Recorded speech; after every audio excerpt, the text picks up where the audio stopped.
You know those heartwarming animal rescue stories that pop up online? They're great, but what if I told you that sometimes the absolute best way to rescue an animal is to do nothing at all?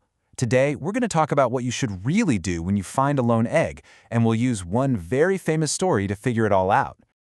Okay, so let's just put ourselves in this situation for a second.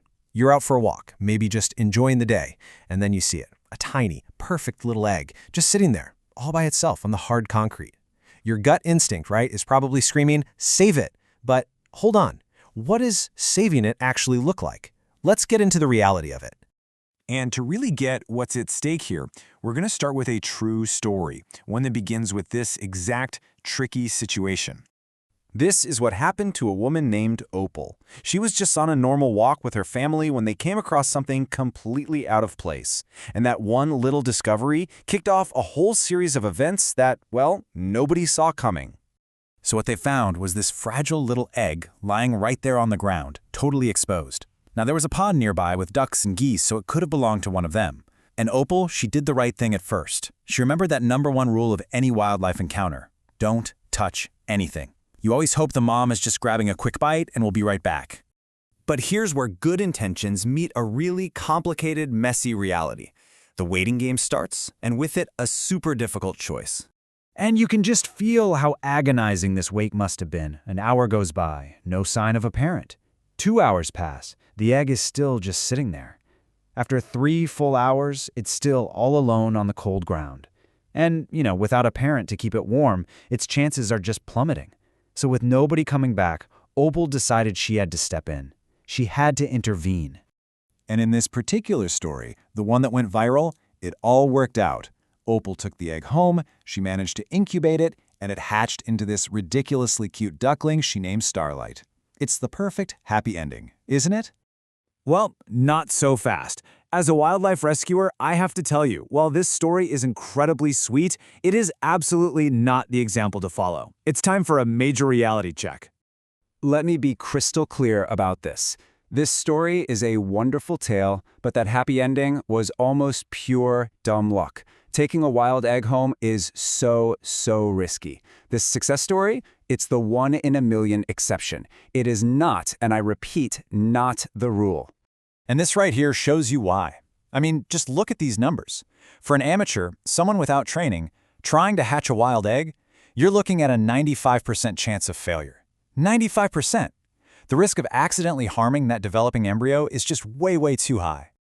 So why is it so dangerous? Well, a bunch of reasons. First, you could easily put a tiny, invisible crack in the shell just by picking it up.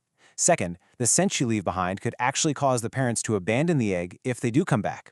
And maybe the biggest one of all, you just can't recreate the very specific conditions they need to incubate. And even if by some miracle it does hatch, that little bird can imprint on you, which means it will never learn how to survive in the wild. So let's get into the science of it for a minute. Here's exactly why leaving wildlife to the pros is almost always the right call. See, it's not as simple as just keeping it warm. It's like a super delicate scientific recipe. Wild eggs need an incredibly precise and stable temperature, just the right amount of humidity, and they even need to be turned in specific ways to develop correctly. A heat lamp sitting on your desk, it's just not going to cut it. It's a complex biological process that we really can't fake at home. So let's break it down real simple. On one side, you've got the common mistakes: moving the egg, trying to warm it yourself, or, worst of all, trying to incubate it. On the other side, the best practices. Observe from a really safe distance. If it's in a dangerous spot, like the middle of a path, you can protect the area, but only if it's safe for you. And the single most important step? Call a licensed wildlife rehabilitator. That's it. Okay, so we've talked a lot about what not to do. So now let's switch gears and get proactive. This is your official action plan for what you should do the next time you find yourself in this kind of situation. This is the million-dollar question, isn't it? Because a nest that looks totally abandoned to our human eyes is often perfectly fine. So how can you actually tell the difference? It really comes down to a simple 3-step process. Step 1, keep your distance. I mean a real distance, at least 25 feet away. Use binoculars if you have them. Step 2, watch and wait. And I mean wait for several hours. Bird parents often leave for long stretches to find food. And step 3, while you're watching, look for obvious signs of distress. Is a parent bird lying dead nearby? Is the nest completely destroyed? Those are the red flags that mean it's time to call for help. All right, pop quiz time. Let's see if you've been paying attention. Based on everything we just went over, let's see if you can spot the sign of a healthy, active nest. Okay, what do you think? Is it A, the eggs feel cold?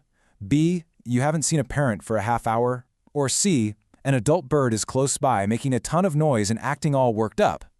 If you chose C, you got it. That agitated bird making a racket?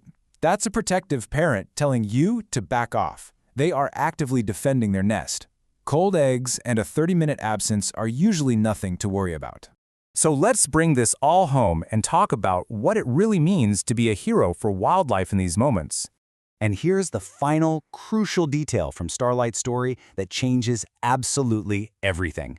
Starlight wasn't a wild duck. She was a domesticated breed, one that literally can't survive on its own in nature. That's why she needed a human home. For truly wild animals, the goal is always, always to keep them wild. And that's the real bottom line. The most heroic, the most compassionate, the single most helpful thing you can do is not to play rescuer yourself, but to pick up the phone and call an expert.